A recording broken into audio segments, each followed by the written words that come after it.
आजकल किसी को घर बनवाना हो या खरीदना हो, लोग उसकी कीमत, मजबूती या किसी और चीज से ज्यादा उसके वास्तु पर ध्यान देने लगे हैं। सदगुरु एक ऐसा दिलचस्प वाकया बयान कर रहे हैं जिससे पता चलता है कि आज इसको किस हद तक खींचा जा रहा है।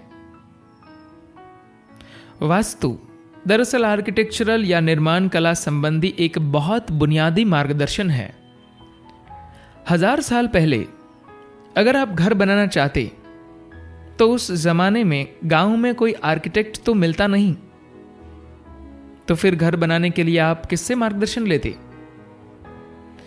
किसी भी इमारत के निर्माण में मुख्य चुनौती हमेशा छत का फैलाव होती है। आप छत कैसे बनाते? आप खेत में जाकर कोई मजबूत पेड़ देखकर उसे काट लाते। मान लीजिए खेत में एक ठिगना पेड़ मिलता, सिर्फ 8 फीट ऊंचा। अब छत की चौड़ाई भी 8 फीट ही हो पाती। अब मान लीजिए आपके 10 बच्चे होते तो उन सब के रहने के लिए आप 120 फीट लंबा कमरा बनाते। अब अगर आप 8 फीट चौड़ा और 120 फीट लंबा घर बनाते तो वह घर नहीं, एक सुरंग होता जिसमें आपको रहना पड़ता। इससे आपकी शारीरिक और मानसिक सेहत पर जरूर बुरा असर पड़ता।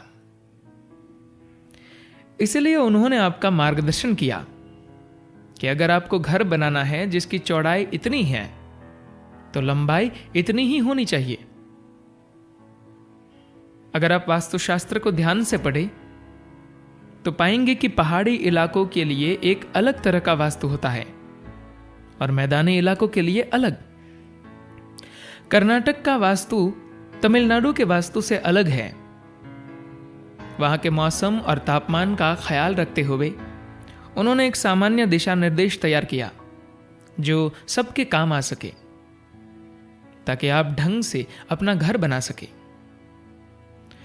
क्योंकि उन दिनों आपकी मदद के लिए कोई आर्किटेक्ट नहीं होता था।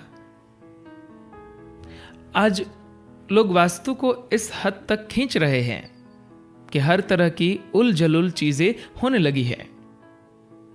क्योंकि जब आपके मन पर डर छाया होता है तो आप हर चीज को एक विज्ञान बना सकते हैं। पिछले 10-20 सालों में यह सब लोगों के मन पर हावी हो गया है। उससे पहले किसी को वास्तु के बारे में मालूम नहीं था, पर हर इंसान हंसी खुशी जिंदगी जी रहा था। धन्यवाद।